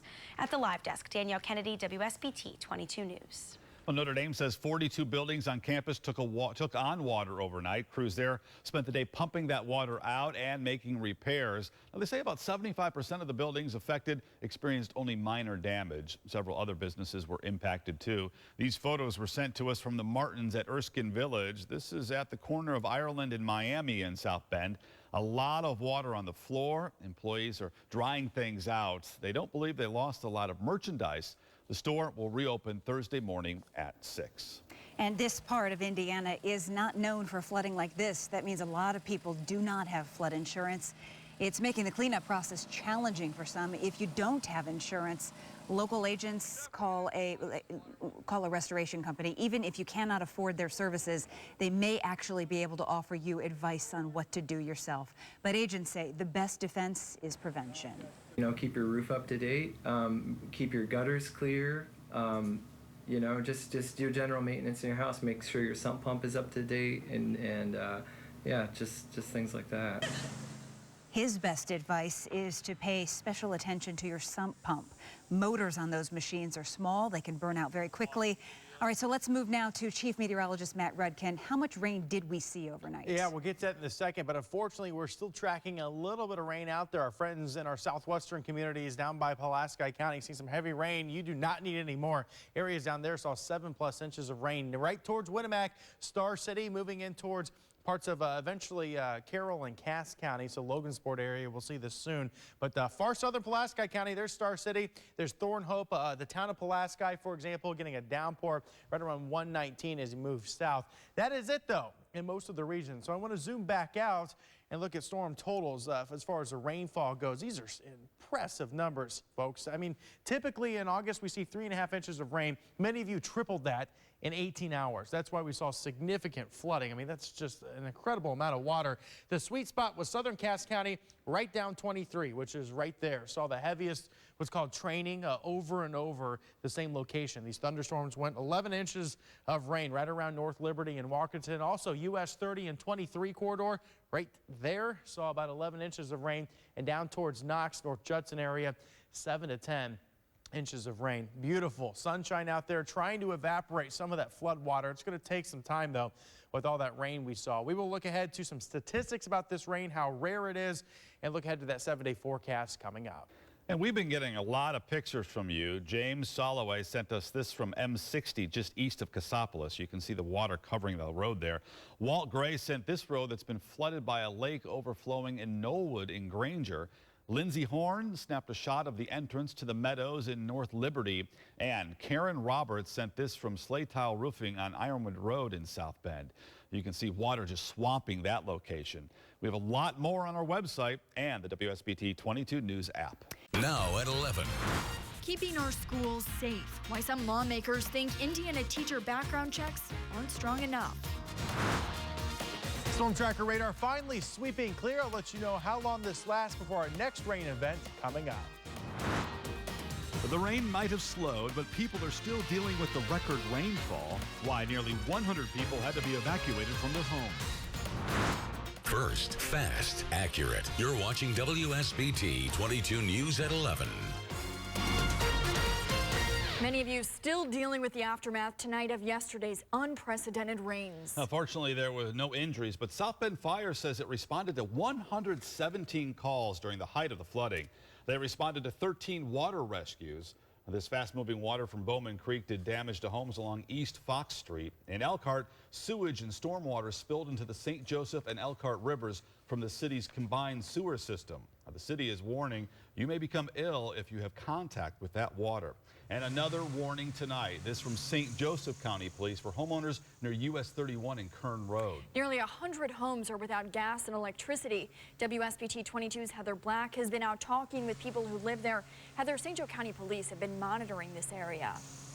They're warning homeowners about staying in damaged homes or homes without utility service. Now, we're told each home will get service back house by house, but in the meantime, homeowners just have to wait. This is what streets in Jewel Wood area looked like earlier today, causing some homeowners to evacuate. Yes, I am. Staying with my daughter. My house is trashed on the inside. I don't know what we're going to do with it yet. I have no idea. According to county police, NIPSCO has been turning off power and gas all day throughout the neighborhood in hopes to keep homeowners safe. A number of basements were inundated with water. The soil around them got soft. The basements got inundated with water. Some basement walls collapsed or partially collapsed. That caused a lot of damage to a number of homes. Merrill says once the electricity is turned back on, he can start pumping out water. Well, I had about 6-8 inches of water through the whole house floating around. And the crawl space is filled clear up. My registers were filled clear full of water. Merrill expects a heavy loss for his things. He says he's still overwhelmed by what happened. No wishes on nobody. I mean, 35 years I've had 2 or 3 times where it was pretty bad, but this time it got to this street over here too, and like the one north of us there too. That's all I can tell you. And County Police told us about 100 homes were impacted when NIPSCO turned off utilities. Now they're expected to work into the night to try and restore as many homes as possible. In the studio, Heather Black, WSBT 22 News.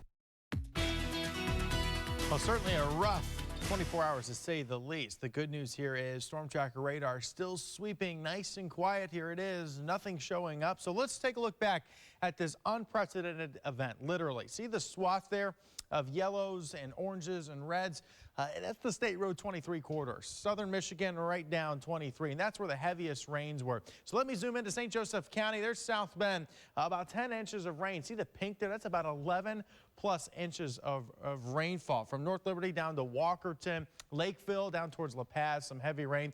Parts of northwestern Marshall, parts of Stark County here, some real heavy rain. That's US 30, and that is 23. So that intersection right there, right past the Marshall-Stark County line. 7 to 10 inches of rain down towards Bass Lake and North Judson, and even parts of Medaryville and Francisville picked up over a ½ foot of rain. That was the sweet spot, if you will, where the rain followed each other. It's called training. One storm after another, after another, after another. We're nice and quiet, though. This is nice to see in Mishawaka. No rain showing up. We will look ahead to some rain chances in that 7-day forecast, but also times to dry out as well. I'll let you know when you need that umbrella again coming up. You're watching WSBT 22 News, First at 4. First at 4, it may have stopped raining for now, but flooding continues to be a problem in portions of the area. We begin on Fox Street, where a sinkhole developed. Water was rushing down that street yesterday, and water is still an issue today. Standing water also still an issue on some roads in South Bend. Main Street from Ewing to Fairview remains closed as of now, but much of the floodwater has receded. Its impact, though, still lingers. WSBT 22's Caroline Torrey is following up on some of the aftermath, and she joins us from the live desk right now. Caroline, there's still a lot of work to be done. That's right, Jennifer. The event is not over, says South Bend City spokesman Kevin Lawler. Elkhart, Goshen, Mishawaka, and South Bend's water treatment facilities are still trying to understand the flood's environmental effect. What we do know, the amount of rain each town got exceeded how much could be stored in their detention facilities. When this happens, excess stormwater and sanitary sewage is released into nearby bodies of water. The St. Joseph and Elkhart rivers are both experiencing this, called combined sewer overflow. Bacteria levels in the affected bodies of water can rise for several days following the release. Elkhart Public Works issued the following alert. People who swim in, wade in, or ingest water from the rivers during or after such releases may become ill. We'll be following up with local water treatment experts to find out exactly how much wastewater was released and what it means for you. Coming up at 6, how one South Bend woman is getting back on her feet after the flood. At the live desk, Caroline Torrey, WSBT 22 News. First, fast, accurate with Jennifer Copeland and Rick Shutt. You're watching WSBT 22 News at 5. New at 5, day 2 of cleanup after the storm, and some businesses are still assessing the damage after those heavy rains. Now, a child care center on South Bend's southeast side still closed right now. WSBT 22's Hillary Powell is live at Growing Kids. And Hillary, where are all the kids? Well, Rick, they can't be here. That's because of some of the debris you see here at my feet. Some of the floodwaters pushed some of this mulch all the way against this fence, and now organizers are just now being able to go through some of these items and account for what they've lost. Never underestimate the power of water. It is all over. The floor is muddy in spots at Growing Kids Child Care Center on Ireland Road. Dozens of kids can't walk these halls until they're cleaned. Fans and humidifiers are circulating hot air to dry out rooms that saw up to 8 inches of water. Now we're just making sure all the water is removed from the building, because we want to make sure we do it the proper way so that we can return the building to being a safe environment for the kids as quickly as possible. Cleaning crews say the hundreds of feet of carpet will take up to 3 days to dry out. Just focus drying, making sure things are evaporating and vaporizing to where we can get the moisture up and out of the materials as quickly as possible. That prevents long-term events such as mold or anything like that. Several dozen soggy stuffed animals and blankets were tossed. Workers say they're still counting the damage. Diapers and formula were saved because they were stored high. They'll be ready for when kids come back. 2 weeks is the soonest. The kids that painted these pictures had the option of going to other Growing Kids locations until then. We've just been moving stuff over to make it as seamless as possible for the kids. I'm told organizers are recommending some alternate locations to try to keep some of these young children together and with familiar teachers. Now, coming up at 6, I'm exploring whether some organizers think some children won't even return to this facility at all. Live in South Bend, Hillary Powell, WSBT 22 News. You know, for homeowners trying to dry out, it may be necessary to take things into your own hands. That means buying or renting the proper tools. Problem is, they're hard to find right now. WSBT 22's Jesse Schultz is here. And Jesse, you spoke with store owners today who just cannot keep these fans or dehumidifiers on the shelves. Jennifer, that's the problem. The supply is low. I set out to try to find fans and other equipment used to dry out basements. Most stores have 1 or 2 items left. Some don't have any. Rental outlets say there's a long waiting list. The tools needed: carpet dryers, dehumidifiers, generators, and pumps. Burns Rental in Mishawaka has a wait list for these supplies of almost 40 people. The most in-demand item, a carpet dryer, but Cable and Ace Hardware prepared for that demand.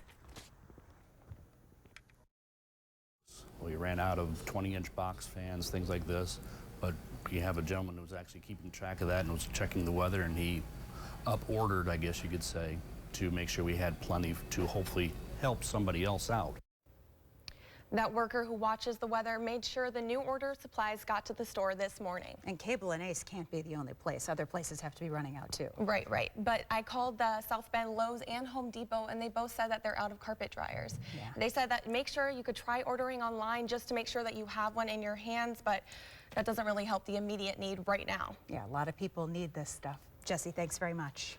I want to bring Matt Rudkin in now. We see people struggling with the cleanup, trying to find the proper equipment, and now you're tracking more rain. More rain, not necessarily wanted by any stretch of the imagination. Storm Tracker shows this little outflow boundary was what sparked this, and that's kind of like a mini cold front. A couple things I want to note here. First off, this is a flood warning for parts of eastern Elkhart and LaGrange counties. This is in effect because of some ponding on the roadways. And if you look beyond this flood warning, look underneath it here. See the pink showing up near Liberty, Middlebury. That is a sign of really heavy rain and potentially strong hail. See this little green line? That's not actually rain. It's what we call an outflow boundary. It's a burst of wind caused by the heavy rain that hits the ground, then it spreads out. This could be considered like a mini straight line wind event. It's not severe, but 40, 50 mile an hour winds with this as it pushes into Noble and also Kosciuszko counties. Have a couple of reports of some trees down near Middlebury with this, and also really, really heavy rain, about 2 inches per hour. We'll move over to parts of Marshall and St. Joseph County. There's 31. Again, you can see a little green line, which indicates an outflow, a mini burst of wind that could be probably 30 to 40 miles an hour with that one. None of this is severe, but it is putting down some heavy rain. You can see that in Elkhart. This is looking down to the west. So you saw that one storm to the south and west of Elkhart. There it is, but already lots of ponding on the streets there. Coming up in your forecast, we'll take a closer look at these storms to help you track them minute by minute as they move through your hometown. We will also look ahead to some being the key word, drier days in that 7-day forecast in just a couple of minutes. Matt, thank you. Now at 6. New life at an old favorite. We take you inside a downtown South Bend bakery as it gets ready to open its doors. A decade-plus legal fight gets extended. An update on one Berrien County's man's struggle against deportation. We cannot handle another disaster like that. As homeowners deal with damages from historic flooding, new concerns over sewage, how crews are handling the excess wastewater. First, fast, accurate with Jennifer Copeland and Rick Shutt. You're watching WSBT 22 News at 6. Friends and families are filling one sandbag at a time, helping people in flooded neighborhoods try to move forward. They are. WSBT 22's Caroline Torrey caught up with one family today. Caroline, how's the progress coming? Jen, for Lockrit Johnson and her family, recovery is going slowly but surely. But Albert Street in South Bend is not the same as it was just a few days ago. Johnson and her brother were filling sandbags to put around the entire perimeter of their mom's house. The basement was flooded up to her knees. She was able to salvage a pair of baby shoes, but some of her special mementos and important documents were destroyed. Treasures and records from her time in the military saturated and ink blurred. And I'm literally up there crying, going, oh my God, I don't have this, I don't have that anymore. And I'm just rolling important things away and just throwing them in the garbage. As the family tries to recover from this event, Johnson is making sure she's ready for future catastrophes. Jennifer, she says they cannot handle another disaster like that. Caroline, thank you. You know, while homeowners struggle to get things cleaned up, so are some local businesses. That includes a local child care center. WSBT 22's Hillary Powell is live in South Bend tonight. And Hillary, Growing Kids Learning Center is still closed because of all this. Yes, Jen, and the owners here, this is the first time they've really been able to get in here and assess the damage. You can see here some of the children's cots drying out and still a little bit dirty. They're working to disinfect some of these areas, put things back where they belong, and they're really focusing a lot of their efforts inside. Cleanup crews say the carpet will take 3 days to dry out. They've applied an antimicrobial to the carpet, and they will spray that once more when everything is fully dry. Now, the owner says he's trying to do everything on a tight deadline that he's given himself, 2 weeks, so that families won't have to interrupt service for too long. So some parents may have to find care elsewhere during this time, and they may stay there. We'd like to have everyone come back when we get all cleaned up and reopen, but we understand parents have to do what they have to do, and we'll just do our best to make them love us and want to come back. Now, right now, a nearby church is providing space so these children can continue classes and hopefully stay with a teacher they know. Parents that have a child here have also been given the alternative to go to another Growing Kids site nearby so that they can continue their learning until this facility is clean again. Live in South Bend, Hillary Powell, WSBT 22 News. Well, some of you are seeing some thunderstorms out there. Others are seeing some sunshine. Let's get right to our first alert storm tracker radar. Most of the thunderstorms in our south and eastern communities will zoom into Kosciuszko, Elkhart, and LaGrange counties, as well as Noble County. Right near Ligonier, you're seeing some real heavy rain pushing off to the east. Also, North Webster down to Pierceton, parts of eastern Warsaw and Winona Lake, seeing some of that down towards Claypool and Silver Lake. Some heavy rain right around 13, right around US 30 there.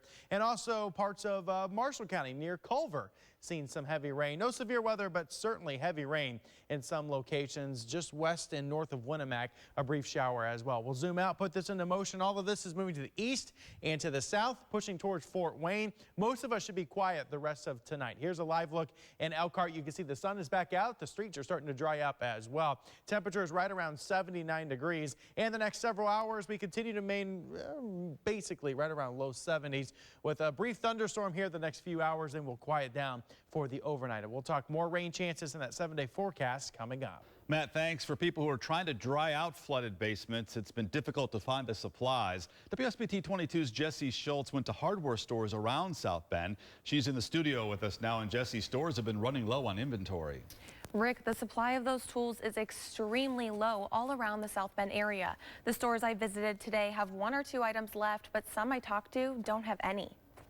While the sun was bright for most of the day, yesterday's flooding is still the priority for many people in South Bend. Clear from the phone ringing off the hook at Burns Rental. It was very hectic. It was a crazy busy day here, renting out all kinds of equipment for the heavy rain. Requests for carpet dryers, dehumidifiers, generators, and pumps. As soon as something comes back, there's somebody waiting on it to go right back out. There's almost 40 people on that wait list, and more calling every minute. Cable and Ace Hardware also felt the flood of customers. We ran out of our larger shop vacs. We ran out of 20-inch box fans, things like this. When I called Lowe's and Home Depot in South Bend, I was wondering if there were any more carpet dryers at your store. The response was similar. Yeah, we down to like a -1, so we don't really have one available. So everything else is online. One worker from Ace Hardware luckily ordered more fans before the storm hit. You have a gentleman who's actually keeping track of that and was checking the weather, and he ordered, I guess you could say, to make sure we had plenty to hopefully help somebody else out. That order came in at 9 a.m. today. The store owners I talked to suggested ordering supplies online, which doesn't help with the immediate need. Rick, people can also sign up at a rental place to get in line behind other people dealing with basement flooding. Jesse, thank you. Take a look at your screen now. Here's an updated list of locations where you can get sandbags if your home is being impacted by the flood. It's important to note you will likely have to fill your own. You're asked to bring your own shovel to these locations. And remember, you can keep track of these latest storms, live radar anytime with our WSBT 22 First Alert weather app. It's a free download. You can get it at the Apple App Store or Google Play. All right, we have some breaking news to get to here. This is out of South Bend. St. Joseph County officials right now holding a news conference to address the areas still struggling with this week's floods. Want to listen in and get a better handle of what's going on. Just offer a few updates from the city perspective, then turn it over to the folks who are leading the coordination as soon as this dispatch is over. We're working on it. Okay. Next time we can just do it inside.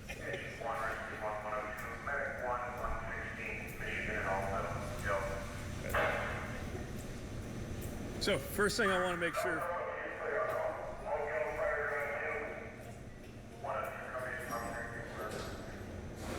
All right. Good idea. All right. First thing I want to make sure that the public is aware of is we're talking about, in terms of rainfall incidents, what happened overnight Monday is considered a 1,000-year event. So South Bend is fortunate in the sense that we got through a 1,000-year rainfall event with, as of now, no reports of any confirmed casualties or injuries. There was obviously extensive property damage. We're still tallying up what that property damage looks like. But what we know as of now is that it could have been a lot worse.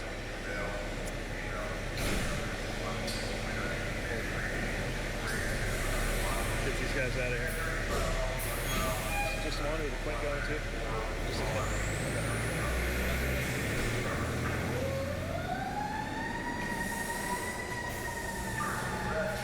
I'll take this opportunity to thank the fire department for hosting the Emergency Operations Center.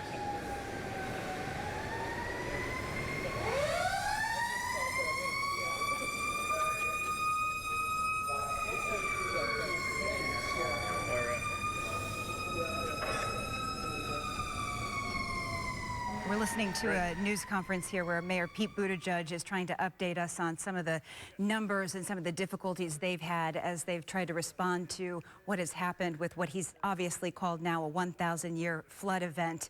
Talking about no confirmed deaths, but extensive property damage, and he's battling some of the issues here as the fire department is trying to go out and respond to active calls at this point.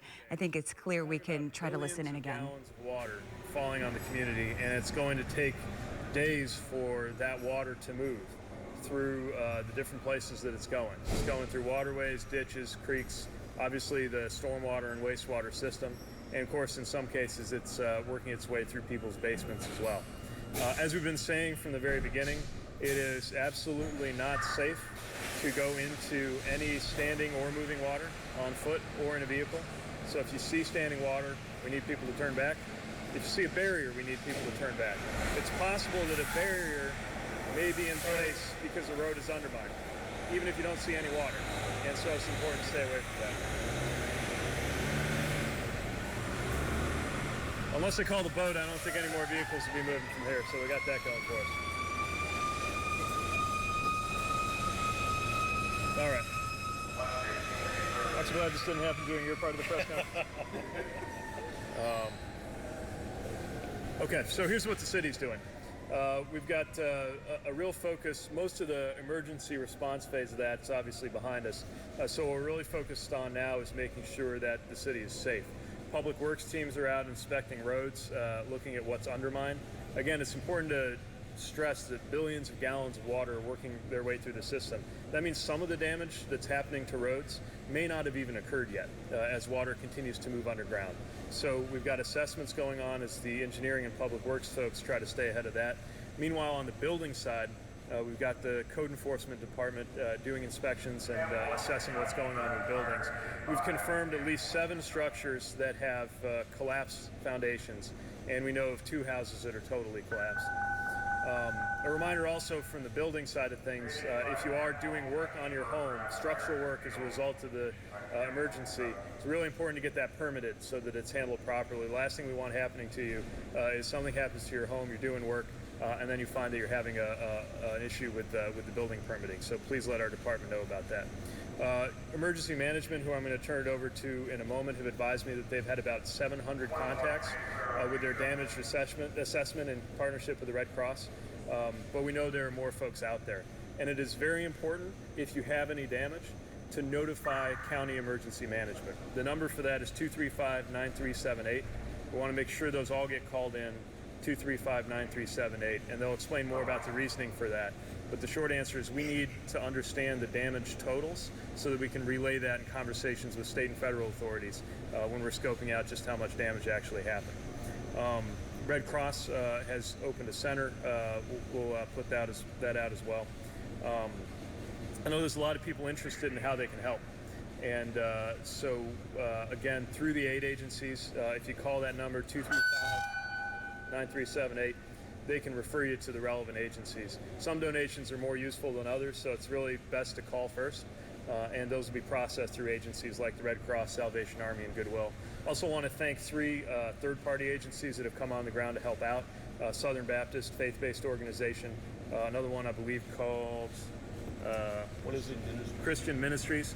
And then a veteran volunteer organization called Team Rubicon, all sending people on the ground to help people get out of their homes. Let me just end by mentioning that I've been really appreciative of what I've seen since this took place. First of all, in this building, I saw a lot of civilians and emergency personnel working side by side, pulling extremely long hours.